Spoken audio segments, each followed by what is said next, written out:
Okay, hi. So today we're going to be talking about 2023 reading goals and then just doing kind of like a little bit of a check-in. I haven't been making as many videos, which I think if you follow the channel is pretty obvious. There's no real reason. I just haven't really been in the mood to film and have been putting all of like my filming, and even for the people who have channels that I also follow, I haven't really been watching people's videos either. I've been putting like all of my filming, editing, watching booktube time into actually reading. So I have been actually doing a ton of reading. Mainly fan fiction, but I've started to reincorporate fiction, published fiction into my reading. So I guess I guess we could talk goals. We'll kind of use goals as kind of the backdrop for the conversation we're having. So normally each year I really love making reading goals. I don't really make specific goals for my life as much. I'm not a resolution type of person, but I do like making them for my reading, putting intentions behind my reading, and I've been doing that for like the past 3 or 4 years. I've decided I'm not doing that this year. I generally have a lot of momentum for this at the beginning of the year, which like gets me to make the list. So last year I made like a nonfiction list to read, which I am going to do again this year, but and then I had intentions of like reducing my physical TBR, which I accomplished, and reading more classics from around the world, which I didn't really accomplish as much with my reading, but I did accomplish with the types of books I was getting onto my shelves, which then dictates my reading. So in the next coming few years, I will expect to be reading more of those things because I have put them onto my shelves. I also wanted to keep up with some book clubs, which I didn't really do. And I kind of just lose steam like halfway through the year with goals. I'll like put goals out there and I'll be really into them, and then I'll be working on them, and then I kind of like slump, and I come back and I slump again. But usually it's like the beginning of the year, December, January, I'm like really excited to get them together. And my brain is annoying me. I had no such desires this year. Like I just didn't want to. I guess I'm always trying to reduce my physical TBR, but I don't even really care about that as much right now. I'm not a very structured reader like some people are. I don't create a TBR every year or every month that I stick to. But I will like participate in month-long readathons and just like try to come up with some way to focus my reading.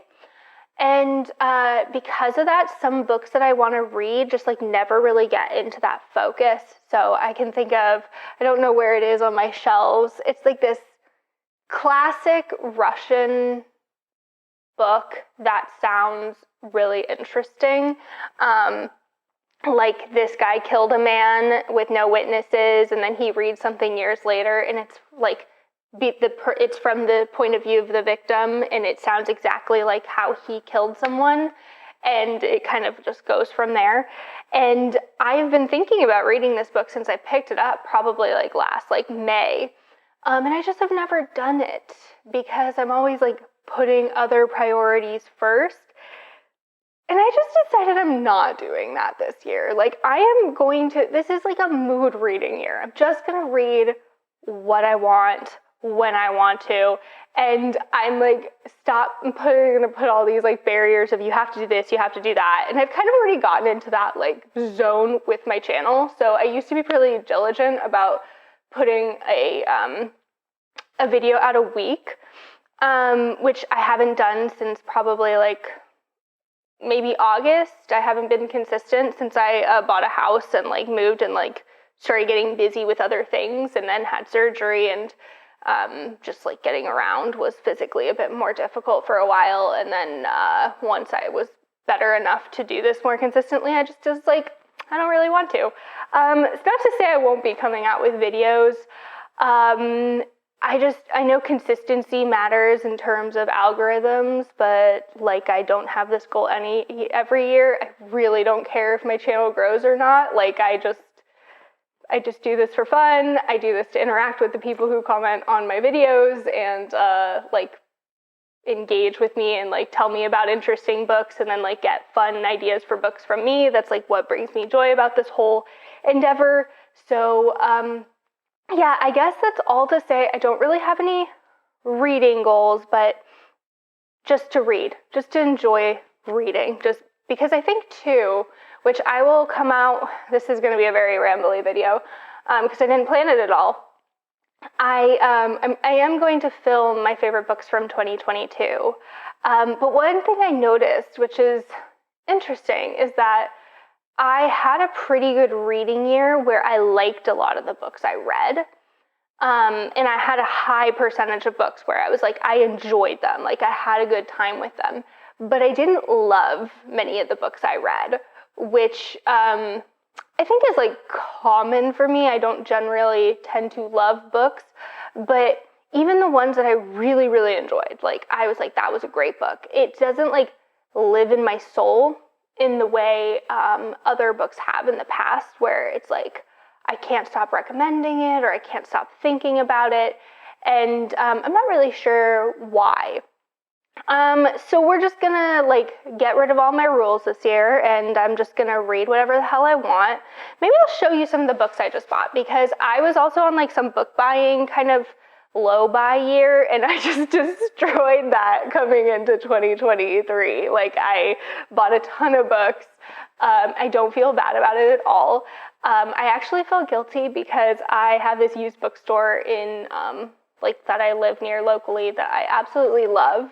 I love what he stocks. I like his taste. He stocks a lot of translated fiction. He stocks a lot of smaller independent presses, which I really like. And we always have like good conversation when he sees the books I'm picking up because we like to talk about our taste in reading. So I hadn't been seeing him as much because I hadn't been going into the shop. And now every time he comes in, it's like, it's been so long. I'm so glad to see you. So I just love like keeping places like that open and like going, and I'll end up giving him a lot of the books that I don't want anymore after I've read them. So he gets to, get more books in his collection. So I'm gonna do a little haul. These ones I picked up at Barnes & Noble in December, actually. So I have Babel by R.F. Kuang. I have not actually seen anyone review this, but I've seen a lot of hype about it, and I've read her other series, so I'm very excited to read this. I'm hopefully actually getting to this in January. We have the Madeline Miller Galatea. I've read her other two books. And then this one I just picked up. I don't know about you guys, but like when I started reading or being like a part of the bookish community, even if I wasn't participating like directly, just watching it, I started like only getting my recommendations from online, and there's just something so nice about just like going into a bookstore and not knowing about any, and just like looking for books that look interesting. It's like what I used to do when I was young and I would go to a bookstore and I kind of got away from that, would only look for specific things. And I like have let myself come back to that. And it's just fun. So this one I picked up because of that, which is What We Fed to the Manicore, and it's a short story collection, and they're all narrated from the perspective of animals, which sounds intriguing. Okay, then most of these I picked up from my local used bookstore. 3 of them I picked up from a used bookstore when I was in Philadelphia last week. A lot of these are in translation, so The Adventures of the Busts of Emma Perón. This is translated from the Spanish, and it's by an Argentinian author, and it's supposed to be really funny and humorous, but like also action-adventure. And then I picked up a few NYRB books. So The Post Office Girl by Stefan Zweig. This is an Austrian book. And something about it, like about the premise in like this person being like kind of picked up into this life, this younger woman being kind of brought into this life of wealth, reminded me of Rebecca by Daphne du Maurier, and that's kind of what drew me to this. And then this one is The Queue by Vladimir Sorokin. This is a Russian classic, and it's like a bunch of people waiting in line for something that they don't know what they're waiting in line for, and the whole thing is like told in little like snippets. Sounds really interesting.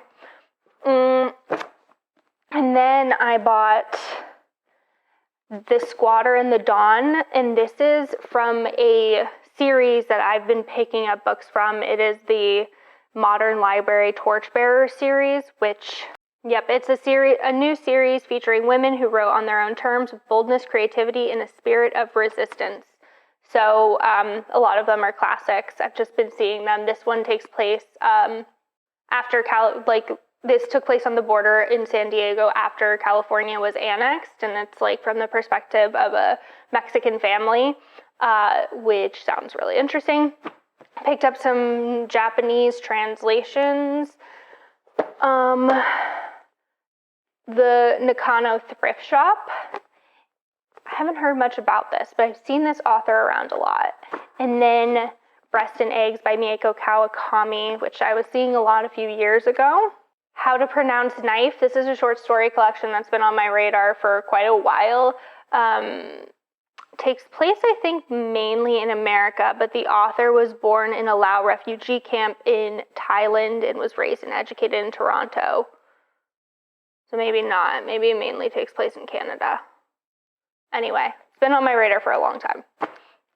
And then from the African Writer series, which is a series of books that I've been picking up a lot from as I find them, People of the City. I think this has an NYRB reprint, but I saw an old version of it, so I couldn't help but to pick it up. And then we have The Removed by Brandon Hobson. I have read his debut novel. What is it called? I definitely own it. Okay, yeah, it's called Where the Dead Sit Talking. I've heard better things about this one, and I thought his debut novel was good, but I wasn't like obsessed with it, so looking forward to reading this. And then this one is out from Feminist Press, and it is a translation, Therese and Isabel, and it says, censored for half a century, this hidden classic follows the obsessive pleasures and repressed secrets of two schoolgirls in love.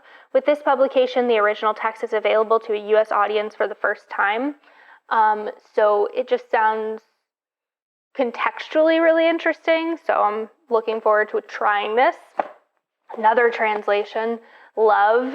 This takes place across one night. A single woman and her son move to a new city, and she's kind of lost in her own thoughts and world, and it's kind of like the back and forth of what they're both doing one night, and it takes place over the course of a single day and ends in some sort of tragedy, I think. And then Omnivores by Lydia Millett. So this author came out with a children's Bible this year, which was really weird and really like hallucinogenic, I guess, was the best way to describe the writing. And this one says, in a claustrophobic, surreal California house, teenager Estee Kraft lives with her domineering father, whose obsession with insect taxonomy bleeds into sadism. Kind of goes on from there.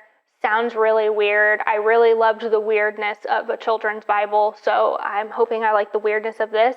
She published it, I think, over like 20 years ago, or around 20 years ago. I hadn't realized this author had been writing for so long, so I'm looking forward to digging back into her backlist. And I think that's all I bought. The other book I was talking about earlier, the Russian classic, is The Spectre of Alexander Wolff. I bought this last year, though. But anyway, I think that's all I want to talk about. Goals, impromptu, book haul, and expect to see from me my favorites of the year video at some point in the future. And then I guess that's it. So hopefully I'll be checking out everyone's favorites of the year videos soon because I love getting inspiration from those. But that's all I got. So until next time, happy reading.